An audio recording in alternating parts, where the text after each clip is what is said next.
Good morning everyone, welcome to knowledge account. আমি কুন্তল মাহিন্দার তোমাদের সাথে 23 জানুয়ারি 2025 ডেলি কারেন্ট অ্যাফেয়ার্স নিয়ে ডিসকাস করবো উইথ স্ট্যাটিকজিকে। নলেজ অ্যাকাউন্ট অফিসিয়াল অ্যাপটা তোমরা ডাউনলোড করে রাখো গুগল প্লে স্টোর থেকে অথবা ডিসক্রিপশন বক্সের লিঙ্ক থেকে for PDF mock test and notes. আর গতকাল তোমাদের 10টা থেকে আমি জানুয়ারি 2024 থেকে ডিসেম্বর 2024-এর সমস্ত কারেন্ট অ্যাফেয়ার্সের মধ্যে টপ 50 কারেন্ট অ্যাফেয়ার্স তোমাদেরকে করিয়েছি। অবশ্যই ভিডিওটা তোমরা সেভ করে রাখবে, তোমাদের ডেলি কারেন্ট অ্যাফেয়ার্স প্লেলিস্টেই রয়েছে।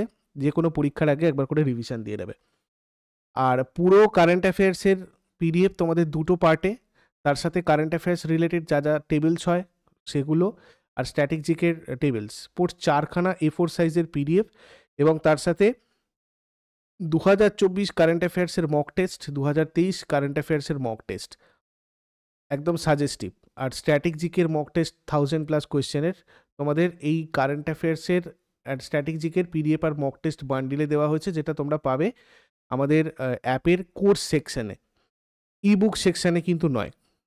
অ্যাপের এই কোর্স সেকশানে তোমরা চলে যাবে, সেখান থেকে তোমরা স্ক্রল করে নিচের দিকে নামলে দেখতে পাবে এখানে দেওয়া রয়েছে কারেন্ট অ্যাফেয়ার্স অ্যান্ড স্ট্র্যাটেজিকে ইয়ারলি, ঠিক এইভাবে লেখা আছে, yearly 2024 PDF plus mock test. ঠিক আছে, তো এটা তোমরা 23 জানুয়ারি থেকে 26 জানুয়ারিতে তোমাদের অনেকের রিকোয়েস্ট এসেছিল যারা প্রত্যেক মাসে কালেক্ট করো এখান থেকে, তাদের জন্য 299 তোমরা এটা এই 26 তারিখ পর্যন্ত এটা নিতে পারবে। ঠিক আছে, তোমাদের স্পেশাল অফার। আর রিপাবলিক ডে অফার আরও কিছু রয়েছে তোমাদের জন্য।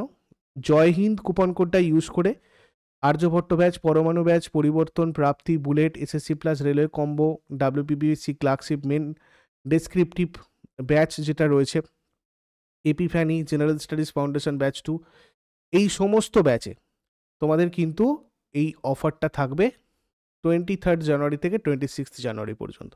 তো তোমরা যাও, দেরি না করে যার যেটা প্রয়োজন জয়েন করে নাও। কোন রাজ্য 2024-25 সালে পঞ্চমবারের মতো বিজয় হাজারে ট্রফি জিতেছে? 2024-25 সালে পঞ্চমবারের মতো বিজয় হাজারে ট্রফিটা জিতেছে হচ্ছে তোমার কর্ণাটক। 19 জানুয়ারি 2025 তারিখে ভাদোদারার কোটাম্বি স্টেডিয়ামে অনুষ্ঠিত ফাইনালে বিদর্ভকে 36 রানে পরাজিত করে কর্ণাটক তাদের পঞ্চম বিজয় হাজারে ট্রফি শিরোপা জিতেছে। 2024-25 বিজয় হাজারে ট্রফিটা ছিল বিজয় হাজারে ট্রফির 32তম সংস্করণ, যেটা ভারতে একটা বার্ষিক লিস্টে ক্রিকেট টুর্নামেন্ট ছিল। এটা 21 ডিসেম্বর 2024 থেকে 18 জানুয়ারি 2025 পর্যন্ত খেলা হয়েছিল। এটা হোস্ট করেছে India, champion Karnataka, runner up Vidarbha. Player of the series হচ্ছেন করুণ নায়ার, মোস্ট রান করুণ নায়ার বিদর্ভর প্লেয়ার, আর মোস্ট উইকেট অর্শদীপ সিং এর, পাঞ্জাবের প্লেয়ার। তারপরে পার্থ যোজনা চালু করেছে কোন রাজ্য সরকার? দেখো, এটা চালু করেছে মধ্যপ্রদেশ রিসেন্টলি।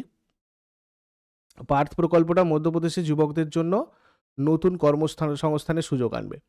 এই স্কিমের পুরো নাম হচ্ছে police army recruitment training and owner.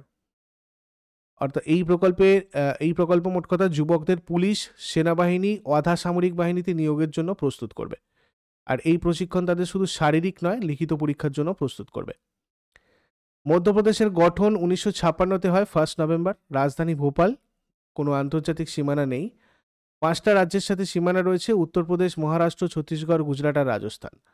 Total 53টা জেলা। মহুগঞ্জ হচ্ছে 53তম জেলা। সরকারি ভাষা হিন্দি। বিধানসভার 230টা আসন, রাজ্যসভার 11টা আসন, লোকসভার 29টা আসন। হাইকোর্ট হচ্ছে মধ্যপ্রদেশ হাইকোর্ট জব্বলপুরের। প্রথম রাজ্যপাল বি পট্টবী সীতারামাইয়া, বর্তমান রাজ্যপাল মঙ্গবাই চাগানবাই প্যাটেল। প্রথম মুখ্যমন্ত্রী রবিশঙ্কর শুক্লা, বর্তমান মুখ্যমন্ত্রী doctor Mohan Yadav. State animal barasingha. State bird হচ্ছে Indian paradise flycatcher. State tree banyan. মধ্যপ্রদেশের লোকনৃত্য হচ্ছে জাওয়ারা, মটকি, আদা, খাদা নাচ, কুলপাটি, গ্রিরা ডান্স, সেলালার্কি, সেলাবাদনী, মাঞ্চ, এগুলো।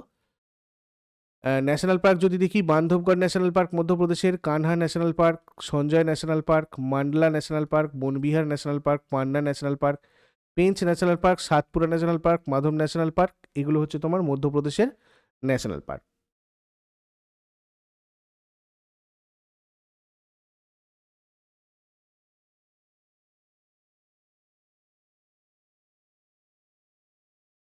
তারপরে সড়ক দুর্ঘটনায় ক্ষতিগ্রস্তদের জন্য ক্যাশলেস ট্রিটমেন্ট স্কিম চালু করেছে কোন কেন্দ্রীয় মন্ত্রী?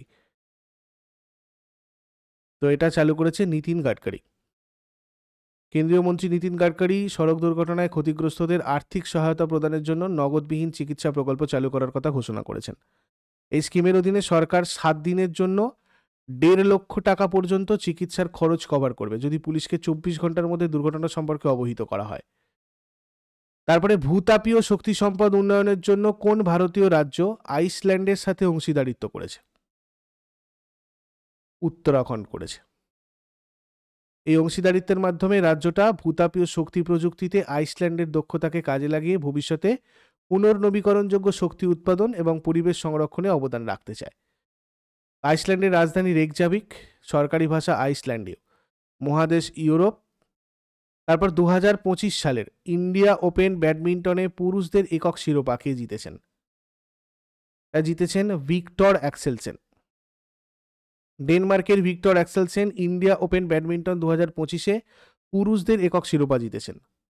পুরুষদের দ্বৈত শিরোপা জিতেছেন মালয়েশিয়ার সেফেই এবং নূর ইজুদ্দিন। তারপর 2025 সালের ইন্ডিয়া ওপেন ব্যাডমিন্টনে মহিলাদের একক শিরোপা কে জিতেছেন? মহিলাদের একক শিরোপা জিতেছেন অ্যান সে ইয়ং। দক্ষিণ কোরিয়ান আন সে ইয়ং মহিলাদের একক শিরোপাটা জিতেছেন। 2025 সালে ভারতের লোকপাল কোন তারিখে তার প্রথম প্রতিষ্ঠা দিবস উদযাপন করেছিল? 16ই জানুয়ারি ভারতের লোকপাল প্রথম প্রতিষ্ঠা দিবস উদযাপন করেছিল। 2025-এ করেছে এটা। তো অ্যাকচুয়ালি 16ই জানুয়ারি লোকপালের প্রথম প্রতিষ্ঠা দিবস 2025-এ নতুন দিল্লির মানকেশ সেন্টারে পালিত হয়েছে। অ্যাকচুয়ালি 2014-তে লোকপাল প্রতিষ্ঠার 11 বছর পূর্তিকে স্মরণ করে এটা পালন করা হয়েছে। তারপর 20তম মুম্বাই ম্যারাথন 2025-এ পুরুষদের দৌড়ে বিজয়ী কোন দেশের হয়ে প্রতিনিধিত্ব করেন? তো এটা আমাদের ইরিত্রিয়া। দেখো 20তম মুম্বাই ম্যারাথন 2025-এ পুরুষদের দৌড় জিতেছিলেন ইরিত্রিয়ার প্রতিনিধিত্বকারী বেরহানে টেসফে। এখানে একটু কোয়েশ্চেনটা একটু গন্ডগোল হয়েছে, টাইপিং মিস্টেক হয়েছে। দেখো এখানে বেরহানে টেসফে, ইরিত্রিয়ার বেরহানে টেসফে এই 20তম মুম্বাই ম্যারাথন যেটা 2025-এ, সেখানে পুরুষদের দৌড়ে জিতেছিলেন অ্যাকচুয়ালি। তো ছত্রপতি শিবাজি মহারাজ টার্মিনাসে এটা হয়েছিল। আর কেনিয়ার জয়েস চেপকোমই টেলি মহিলাদের দৌড়ে জিতেছিলেন। আর এই ইভেন্টে প্রতিবন্ধী ব্যক্তি এবং প্রবীণ নাগরিকদের জন্য ক্যাটাগরি ইনক্লুডেড ছিল। 18ই জানুয়ারি 2025 তারিখে জাতীয় বিজ্ঞান নাট্য উৎসব 2024-25 কোথায় শুরু হয়েছিল? এটা হয়েছিল তোমার নিউ দিল্লিতে, নয়াদিল্লিতে। জাতীয় বিজ্ঞান নাট্য উৎসব 2024-25 18ই জানুয়ারি 2025 তারিখে নয়াদিল্লির জাতীয় বিজ্ঞান কেন্দ্রে শুরু হয়েছিল। জাতীয় বিজ্ঞান জাদুঘর পরিষদ কর্তৃক আয়োজিত এই উৎসবের লক্ষ্য কৃত্রিম বুদ্ধিমত্তা, জলবায়ু পরিবর্তন আর জল সংরক্ষণের মতো গুরুত্বপূর্ণ বিষয়গুলোতে আকর্ষণীয় নাটক পরিবেশনার মাধ্যমে বিজ্ঞান শিক্ষার প্রচার করা। তারপরে পরাক্রম দিবস কবে পালিত হয়? পরাক্রম দিবস পালন করা হয় 23 জানুয়ারিতে। প্রধানমন্ত্রী নরেন্দ্র মোদী 23 জানুয়ারি দিল্লির লালকেল্লায় 9 দিনব্যাপী পরাক্রম দিবস অনুষ্ঠানের উদ্বোধন করবেন। নেতাজি সুভাষচন্দ্র বসুকে সম্মান জানাতে 2021 সাল থেকে পরাক্রম দিবসটা পালন করা হয়। আর এই ইভেন্টটা 23 থেকে 31 জানুয়ারি পর্যন্ত আয়োজিত হবে এবং এতে 26টা মন্ত্রণালয় আর বিভাগ থাকবে। যদি আমরা দেখি পরাক্রম দিবসের ইতিহাস, তাহলে দেখো এই উদ্বোধনী অনুষ্ঠানটা 2021 সালে কলকাতা ভিক্টোরিয়া মেমোরিয়াল হলে হয়েছিল। 2022 সালে ইন্ডিয়া গেটে নেতাজির একটা হলোগ্রাফিক মূর্তি উন্মোচন করা হয়েছিল এই উপলক্ষে। 2023 সালে আন্দামান আর নিকোবর দ্বীপপুঞ্জে 21টা বৃহত্তম নামবিহীন দ্বীপের আনুষ্ঠানিকভাবে 21 জন পরমবীর চক্র পুরস্কার প্রাপকদের নামে নামকরণ করা হয়েছিল। জাতীয় স্মৃতিসৌধের একটা মডেল যেটা নেতাজি সুভাষচন্দ্র বসু দ্বীপে নির্মাণ পরিকল্পনা করা হয়েছিল, 2023 সালে সেটা উন্মোচন করা হয়েছিল। নেতাজি সুভাষচন্দ্র বসুর 124তম জন্মবার্ষিকী উপলক্ষে হাওড়া কালকা মেলের নাম পরিবর্তন করে রাখা হয়েছিল নেতাজি এক্সপ্রেস। কলকাতার মাঝেরহাট সেতুর নতুন নাম রাখা হয়েছিল জয়হিন্দ সেতু। পশ্চিমবঙ্গ রাজ্য সরকার নেতাজি সুভাষচন্দ্র বসুর জন্মবার্ষিকী উপলক্ষে দেশনায়ক দিবস হিসাবে পালন করার সিদ্ধান্ত নিয়েছিল। নেতাজির জন্মশতবর্ষ উপলক্ষে দমদম বিমানবন্দরের নাম পরিবর্তিত করে নেতাজি সুভাষচন্দ্র বসু আন্তর্জাতিক বিমানবন্দর রাখা হয়েছে। তার নামে কলকাতায় স্থাপিত হয়েছিল নেতাজি সুভাষ মুক্ত বিশ্ববিদ্যালয় আর নেতাজি সুভাষ ইঞ্জিনিয়ারিং কলেজ, আর দিল্লিতে স্থাপিত হয় Netaji Subhash institute of technology. Kolkata মেট্রোর দুটো স্টেশন বর্তমানে নেতাজির নামাঙ্কিত, নেতাজি ভবন আর নেতাজি। এবার আগের দিনের হোমওয়ার্কগুলো দেখে নাও। পল্লবদের রাজধানী ছিল কোনটা? কাঞ্চি। বৃদ্ধি হরমোন নিঃসৃত হয় কোন গ্রন্থি দ্বারা? এটা হয়ে যাবে পিটুইটারি গ্রন্থি। আর আজকে তোমাদের জন্য প্রশ্ন থাকবে, গৌতমীপুত্র শ্রী সাতকর্ণী কোন রাজবংশের শাসক ছিলেন? হুমায়ুন নামা কে লিখেছিলেন? শেষকালে কমেন্টে জানাও। চট করে আগের দিনের গুলো কুইক রিভাইজ করে নেব।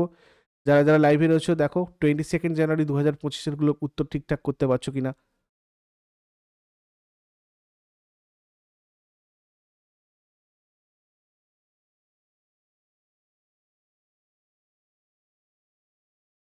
দু সালের উদ্বোধনী খো খো বিশ্বকাপে পুরুষ আর মহিলা উভয় ট্রফি কোন দেশ জিতেছে?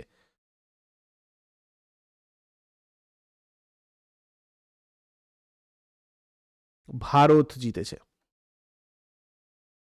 সম্প্রতি ফ্ল্যামিঙ্গো ফেস্টিভ্যাল 2025 কোথায় আয়োজিত হয়েছিল? অন্ধ্রপ্রদেশ। অ্যাটমিক এনার্জি কমিশন এর চেয়ারম্যান কে? অজিত কুমার মোহন্তি। কোন স্পোর্টস ব্র্যান্ড সম্প্রতি তার ব্র্যান্ড অ্যাম্বাসাডর হিসাবে পিভি সিন্ধুকে নিযুক্ত করেছে?